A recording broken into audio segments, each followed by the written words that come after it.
네, 컨텐츠 기획 2 2주차 FA 강의 시작하겠습니다. 2주차 주제가 세계 만화사지요. 제가 단톡방에 여러분들 각자 조사하고 분석해야 될 작가들, 여러분이 제안한 학생들은 그 제안한 작가 위주로 발표하고, 제안하지 않은 학생들은 제가 따로 작가를 선정했습니다. 그 작가의 선정된 작가와 작품들을 중심으로 해서 분석해 주길 바랍니다. 이 세계 만화사가 우리가 이제 컨텐츠 계획 2에 가장 먼저 시작한 이유는 사실 우리가 얘기하는 컨텐츠라는 영역은 1학기 때도 얘기했습니다만은 스토리텔링을 기반으로 해서 우리가 일종의 경험해보지 못하는 인생을 살면서 전혀 경험해보지 못하지만 기대하고 있는, 내지는 기대하지 않고 있었던 그런 대리 경험들을 해보는 그 시간, 대리 경험하는 시간을 무료나 유료로 지불하면서 자신의 기회비용을 적절하게 활용해서 소비하는 일종의 우리가 생각하는 레저 타임, 잉여 시간대에 즐길 수 있는 대체적 상품이지요. 그런 컨텐츠의 시작은 어디냐라고 따진다면 저 개인적으로는 가장 기초적인 원작 데이터, 다시 말하면 이야기를 처음 사람들한테 쉽게 전달할 수 있는 형식이 바로 만화라는 것이죠. 이게 만화는 사실 혼자 작업합니다. 집단적으로 작업하거나 그룹으로 작업하거나 팀으로 작업하는 경우도 있습니다만은 대개 만화는 2인 작가가 작업을 하지요. 그렇기 때문에 다양한 스토리와 다양한 장르와 다양한 시도들을 실험할 수 있습니다. 그 실험의 결과가 성공하거나 실패했거나 성공과 실패 경계를 왔다 갔다 하거나 그 모든 책임은 작가가 다 집니다. 그렇기 때문에 더 많이 실험할 수 있고 더 많이 제안하고 더 많이 고민할 수 있는 게 만화입니다. 근데 이 만화가 언제부터 시작됐을까? 그리고 국가별로는 어떠한 흐름을 가지고 있을까? 그리고 그건 한국에 어떻게 들어왔나? 왜 우리가 만화를 공부해야 되나? 이런 것들에 대한 고민을 사실은 거의 않고 삽니다. 공부할 때도 그냥 그럭저럭 많이 볼 수 있으니까 만화를 한다. 많이 쉽게 볼 수 있으니까 만화를 본다. 나는 만화가 좋으니까 만화를 그리겠다. 그건 아닌 것 같습니다. 우리가 만화를 더 잘하고 또 만화에서 출발한 다양한 컨텐츠와 연계성 속에서 그런 기획을 잘하기 위해서는 도대체 처음 시작하는 만화라는 컨텐츠가 어떠한 사회적인 기능과 또는 구조적인 원인에 의해서 시작됐는지에 대한 폭넓은 이해가 기반에 있어야 됩니다. 자, 2주차 시작하는 세계 만화사는 바로 그러한 고민들을 함께하는 출발이 될 거라고 생각이 듭니다.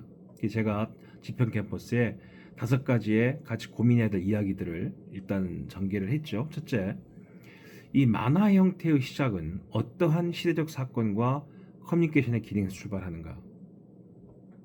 동글벽화 얘기 많이 하죠. 애니메이션의 시작에서도 그런 얘기 많이 하고 모든 컨텐츠 이야기의 시작은 동글벽화 얘기를 많이 합니다. 사람들이 자기가 봤던 거, 자기가 봤던 충격적인 이야기, 또 설명해주고 싶은 이야기, 또 역사적으로 기록에 남고 싶었던 거를 원시인 시대부터도 그림을 좀 그릴 줄 아는 사람들, 그림으로 표현하기 좋아하는 사람들은 벽화로 그려서 남겼다는 것이죠. 우리도 고구려 고분벽화를 보면 고구려 시대에 어떠한 문화가 많이 우리 민족사에서 있었는지를 설명할 수가 있게 우리가 이 짓을 후손들도 알게끔 보여주는 게 고분벽화입니다. 이 동굴벽화, 고분벽화에서도 출발된 그림과 이야기, 그냥 그림이 아니라 그 안에 이야기가 있는 것이죠. 근데 그게 만화라는 형태의 시작, 다시 말하면 글과 그림을 통해서 사람들에게 어떠한 상황이나 어떠한 주제나 어떠한 서사를 전달하려는 그림으로서의 상품, 그런 형태의 시작은 도대체 어떤 시대적 시간과 사건과 커뮤니케이션이 출발하겠는가라고 고민한다면 바로 그게 대중이 만들어요. 매스, 다시 말하면 소비할 수 있는 대중이 만들어진 것이고, 소비할 수 있는 대중들 간에 정보를 교류할 수 있게 된 시점이고, 그 정보 교류 시점이 일종의 상품으로 확장시킬 수 있는 시점이고, 또 그러한 이야기가 아주 손쉽게도 뿐만 아니라 누구나 자연스럽고 자유스럽게 이야기할 수 있는 시점이 돼야지 만화가 시작됩니다.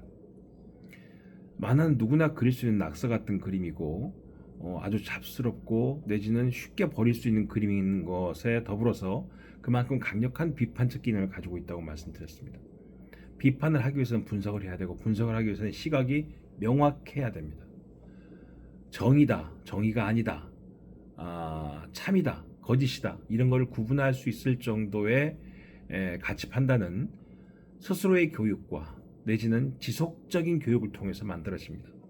그럼 교육이라는 개념, 공부라는 개념 이런 것들이 일단 인류 사회에 등장한 이후에 만화라는 것은 시작됐다고 볼 수가 있는 것이죠. 특히나 하나의 시스템, 사회적 시스템이 변동되거나 극도로 변화하거나 또 아주 빠른 속도로 진화할 때 만화는 나옵니다. 왜? 그 변화하는 시대를 사람들에게 설명하고 그 시대 내에서 사람들이 서로 간의 커뮤니케이션을 더 활성화시키기 위해서 만화라는 가치와 기능은 존재합니다. 결국 만화가 시작됐던 시기, 국가별로 그 지역이나 국가와 그 일종의 영토 내에서는 엄청난 사회적 변화와 구조적인 진화가 이루어지고 있다는 것입니다. 즉 만화라는 형태의 시작은 대중이라는 개념, 매스라는 개념이 생기고 대중들 간의 커뮤니케이션이 활성화되는 시점, 그리고 사회적 구조적 분화와 확장이 일어나는 시점, 이런 시점이 만화 형태의 시작이라고 볼 수가 있는 것이죠. 여러분들이 분석하는 작가도 아마 그 작품을 냈을 때 그 시점에 자기 작품이 하나의 만화의 형태로 존재할 수 있고 그게 독자들한테 그만큼 팬덤을 형성할 수 있었고 작가로서의 스타덤을 만들게 됐던 그 동기적 과정 또한 제가 지금 말씀드리는 만화라는 형태의 시작과 같이 갑니다. 그래서 그런 것들을 좀 고민을 하고 우리가 작가를 보고 작품을 봐야 한다는 것이죠. 그럼 두 번째 질문. 그러면 만화의 문화예술적인 기능 그리고 산업적 기능의 경계, 이 보더라인은 명확하게 어느 시기로부터 구별이 되고 또 그렇게 구별이 되는 구조적인 원인은 어디서 왔는가 이런 걸 따져본다면 유럽도 그렇고 미국도 그렇고 일본도 그렇고 그리고 우리 한국도 그렇습니다. 사람들이 그리고 돌려보면서 그 안에서 이야기를 나눌 수 있었던 어떤 주제의식들 그런 것들이 그냥 예술적인 산물, 그 다음에 커뮤니케이션의 동기와 수단으로 활용됐던 시기에서 완벽하게 문화산업적인 상품으로 문화예술이 아니라 문화산업적인 상품으로 전환되는 시점, 그 시점이 어디냐? 그게 바로 제가 오리엔테이션 시간에 얘기했지만 신문산업입니다. 프레스 인더스트리, 신문산업의 활성화, 신문산업이 새로운 산업적인 기반을 구축하고 그 안에서 신진 독자를 영입하면서 신문의 가치적 산업적 기능을 확보해 나가는 초기 시점에서 만화는 신문산업에 막대한 도움을 줍니다. 이 프레스 인더스트리라는 신문산업의 가장 중요한 수익 모델, 캐치 카우는 광고입니다. 광고가 산업적인 기능을 갖기 위해서는 어떻게 본다면 규모의 경제를 확보해야 됩니다. 규모의 경제가 뭐예요? 일정한 수준과 일정한 분량과 일정한 규모의 독자층이 그 신문을 매번 봐줘야 광고의 가치가 생기는 거 아니겠습니까?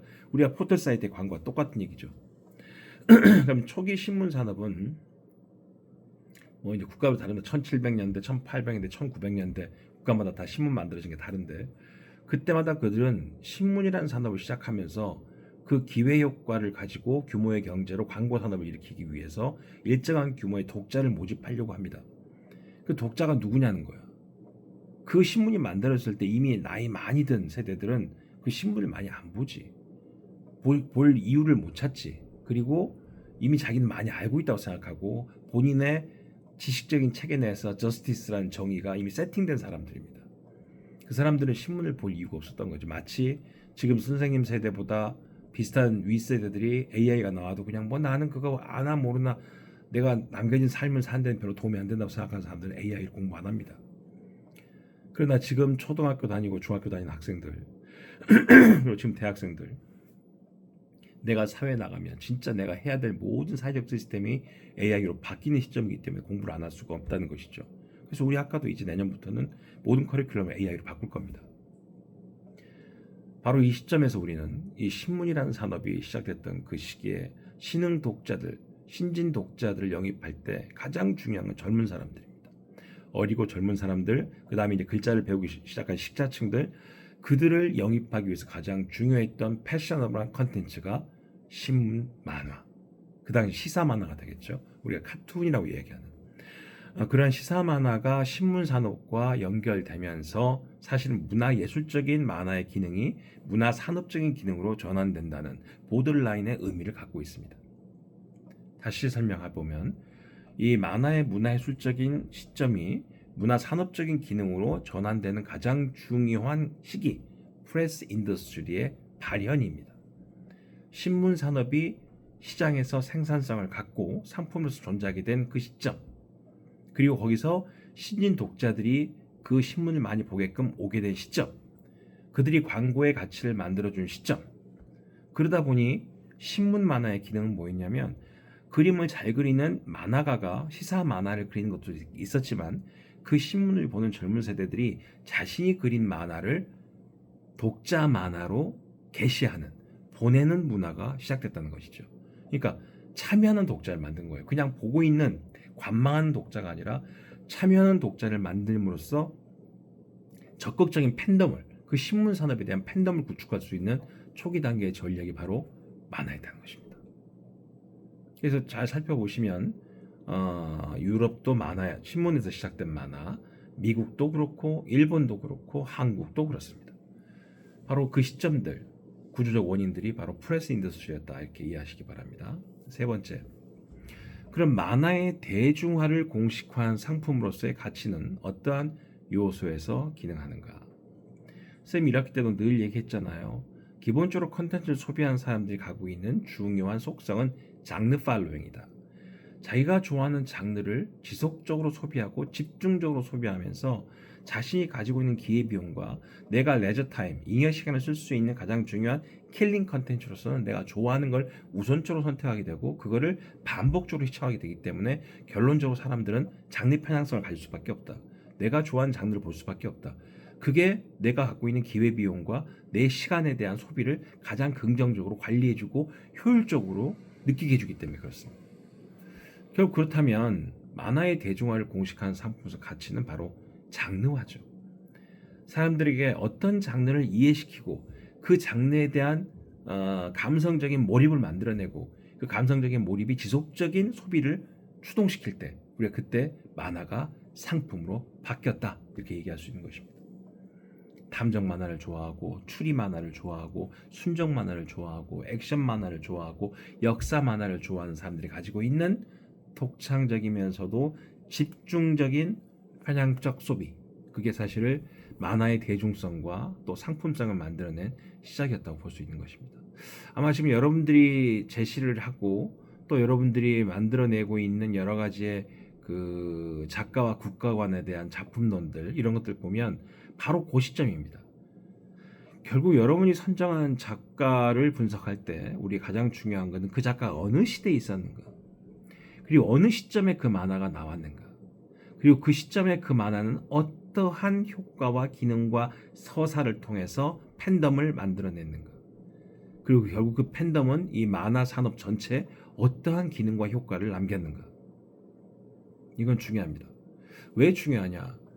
그거를 이해하게 되면, 그 만화가 보여주는 장치를 이해하게 되면 우리는 만화라는 원초적인 원작의 스토리텔링이 어떠한 장르의 확장까지 경로의 목적성의 이유를 판단하게 되고, 결국 그거를 역으로 활용하면 내가 새로운 이야기를 시작할 때의 출발점을 단단하게 만들 수가 있기 때문입니다.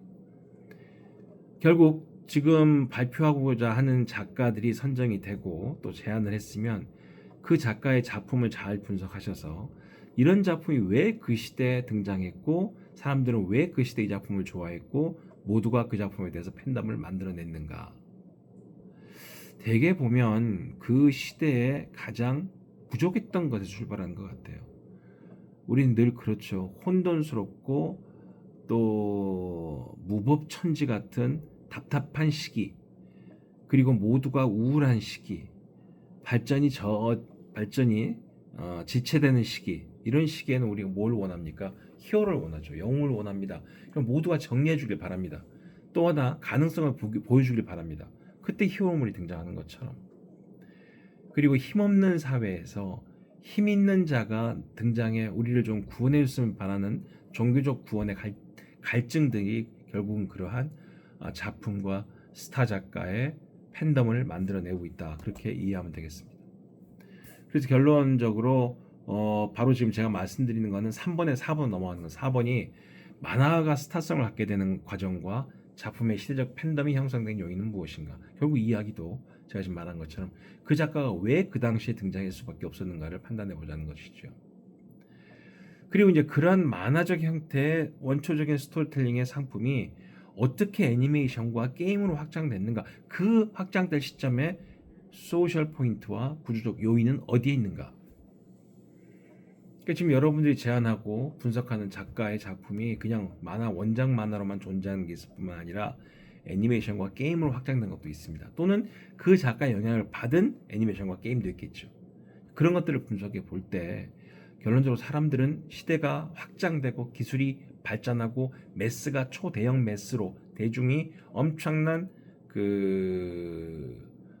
상상할 수 없는 큰 규모의 대중으로 확장되었을 때 그들은 다양한 상태의 컨텐츠를 요구하게 되고 그 컨텐츠를 받아들일 수 있는 세대가 성장해 오면서 더욱 다채로운 형태로 확장돼 가는 것이죠. 출판에서 보던 만화를 움직이는 애니메이션을 보고 싶어하고 움직이는 애니메이션의 자발적인 나의 능력과 참여를 만들어낼 수 있는 게임으로 확장되고 그 만화가 웹툰으로 발전되면 웹툰 자체가 기존의 VR이나 AI나 이런 식의 다양한 체험적 컨텐츠와 연동되고 결국 그러한 것들은 그 시대에 가장 그 스토리텔링을 잘 적용할 수 있는 작가와 작품 세계를 만날 때 빵 터집니다. 그게 시대적 팬덤이라고 볼 수 있는 것이죠. 그러한 연관성을 여러분이 이해하고 있어야 그러면 2025년, 2026년에 내가 얘기할 기획은 어떤 것이 되겠는가? 내가 얘기할 스토리는 어떠한 장르와 어떠한 방향성을 가져야 되겠는가? 여기까지 얘기를 함께 할 수 있다는 것입니다. 자, 이런 5가지 토론 주제를 기반으로 해서 2주차에는 세계 만화사를 유럽 만화사, 미국 만화사, 일본 만화사 이렇게 살펴볼 겁니다. 그리고 이제 그 다음에 우리가 3주차는 제가 중국 청도에 중국 청도 농업대가 우리 세종대학교 만화 애니메이션과의 쌍둥이 학과, 프랜차이즈 학과죠. 세종 만화 애니메이션 학과가 또 청도에 있습니다. 그 학과에 제가 특강이 갑자기 잡혀가지고 가는 바람에 9월 15일 월요일 3주차 강의는 강의가 없습니다. 그래서 3주차와 함께 강의를 할 건데 그때 이제 한국 만화사가 등장합니다. 한국 만화사를 이제 알기 전에 우리는 세계 만화사의 흐름을 좀 알고 있어야 되고 누구한테나 아주 짧은 시간에 설명할 수 있어야 된다는 거예요. 저는 그래서 공부의 가장 중요한 기능은 이해입니다. 외우는 게 아니라 이해를 하고 그 모든 걸 스토리로 알고 있어야 돼. 그래야 어느 시점에서 나한테 기회가 와도 내가 설명을 잘 할 수 있는 것이지요. 자, 유럽 만화사는 제가 1주차 OT 때도 얘기했지만 핵심적인 것은 유럽 일대의 사회적인 패러다임이 바뀌는 거예요. 왕정, 성주 중심의 권력이 편향되어 있었고 교육이라는 게 전혀 없었던 유럽에 공화정이 시작됐고 교육이 필수가 되고 인권을 파악하게 되는 시점이 등장하게 되면서 혼돈스러운 사회상을 사람들과 커뮤니케이션하고 공유하고 저항하기 위해 나온 중요한 컨텐츠 장르로서 만화가 등장합니다. 그러다 보니까 유럽 만화가 가지고 있는 일종의 블랙 유머, 희화성, 웃기는데 웃기는 게 아니라 우프다고 얘기하는 이런 희화성에 대한 블랙 유머가 결국 이러한 시대적인 근거에서 등장한 게 아닌가. 여러분 왜 독일 오스트리아 지역에 천재 음악가가 많냐고요. 모차르트, 베토벤, 그런 많은 사람들이 등장했던 유럽의 중앙, 사실 이게 다 독일 지역인데 오스트리아 그 지역이 광야한 황무지입니다. 그냥 평원이에요. 그러니까 유럽에 있는 모든 나라들이 알프스만 넘어오면 맨날 전쟁하던 곳이에요. 그러니까 이게 뭐 몇백 년 동안 계속 사람이 싸우고 죽고 왕권이 바뀌고 왕족들이 바뀌고 영토가 바뀐 치열할 정도로 사람들이 많이 죽어나간 비운의 공간이었던 것이죠. 그러니까 거기다 철학이 등장하고 이야기가 더 많이 등장하고 힘들었으니까 더 깊은 철학적 성찰과 음악적인 고뇌가 나오는 공간이 된다는 것입니다. 그래서 소설과 음악이 함께 발전하겠다는 것이죠. 결국 유럽 만화가 가지고 있는 깊이와 또 저항성과 비판성은 이러한 시대적 구조에서 등장했고 바로 그 초창기에 그 풍속화가라는 개념에서 만화가라 확장된 작가가 오노레 도미에라는 작가였고 그 작가 활동하는 시기가 바로 프랑스 대혁명 이후에 공화정의 출발이었다 이렇게 말씀드리는 거죠. 그러면서 이제 시대별로 만화가 발전하고 상품이 되면서 제7의 예술이라는 개념으로 유럽에서는 각광을 받았고 만화가들도 아티스트로서 만화책을 뭐 코믹북 미국은 그렇게 부르지만 이 프랑스를 중심으로 유럽에서는 앨범이라고 부릅니다. 만화책을 앨범처럼 작가가 사람들에게 소개하는 그런 식의 역사성을 가지고 있는 게 프랑스 중심의 유럽 만화였고 거기에 이제 에르제라는 작가의 땡땡, 뭐 아스테릭스 같은 그리고 최근에 메비우스와 그 설국열차 작가처럼 실험적이고 도전적이면서도 독특한 작가들의 소재와 이야기들이 유럽 만화를 풍성하게 만들었다는 것입니다. 그래서 이 프랑스 가서 만화책을 사보면 앨범이라는 이 책들이 되게 두껍고 하드커버 장정이 아주 비쌉니다. 근데 그런데도 이제 그런 것들이 마치 책보다 더 소장용이나 또는 수집하는 사람들에게 많이 팔리고 또 팬덤도 있어서 만화가들이 가지고 있는 예술가적인 소양과 또는 그 지위가 유지되는 곳이 유럽이다 이렇게 볼 수가 있겠죠. 근데 미국 만화사를 보면 미국 만화사는 바로 시대적인 아픔이 가장 많습니다. 이민 온 사람들의 나라 미국에서 그들은 유럽을 떠나왔으면서도 유럽이 궁금합니다. 참 신기하죠. 사람들은 유럽이 싫어서 왔어요 미국으로. 그럼 미국 신대륙에서 열심히 살면 되지만 떠나온 곳이 궁금하기 때문에 신문을 사봅니다. 미국의 초창기의 프레스 인더스트리의 가장 중요한 기사의 근거는 유럽 소식입니다. 내가 떠나온 곳이 궁금한 사람들 신문을 사보고 아직도 거기 그렇구나 라고 떠나온 자기에 대한 합리화를 하는 거죠. 초창기 신문은 그랬습니다. 사는 이야기도 했겠지만 사는 이야기보다 더 많은 이야기가 유럽의 이야기였어요. 그래서 유럽의 이야기를 하면서 또 미국이 처음 사회가 이제 구성되고 처음엔 뉴욕 중심의 동부에 밖에 없었죠.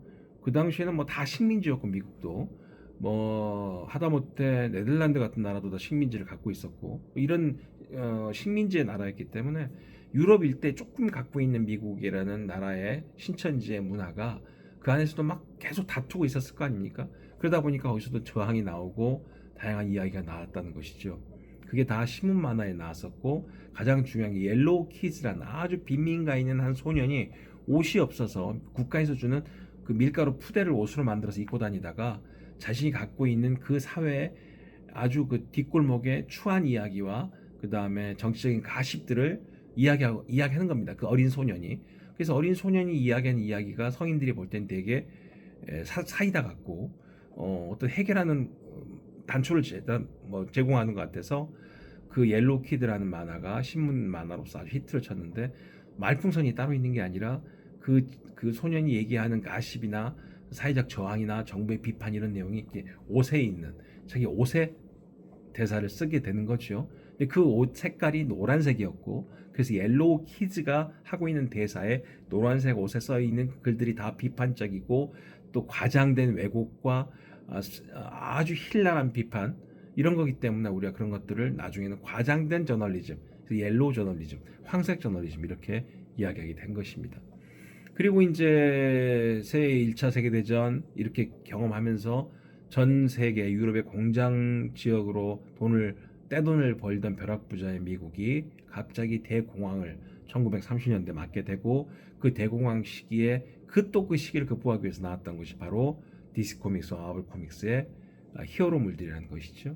이런 것들이 미국의 만화의 초기를 형성을 했고 그 만화가 40대, 50대, 60대 오면서 이제 골든 에이지, 실버 에이지, 브론즈 에이지, 모던 에이지 이렇게 시대적으로 오면서 다양한 작가들의 실험과 또 백인 위주의 히어로들이 흑인이나 다인종으로 가면서 다 많은 이야기들이 나오게 되고 그런 이야기 속에 나중에 철학이 들어가게 되고 거기에 이제 그래픽 노블 같이 사실 미국 만화는 슈퍼맨, 배트맨 영화가 돼서 재밌지 만화 원작은 되게 재미없습니다.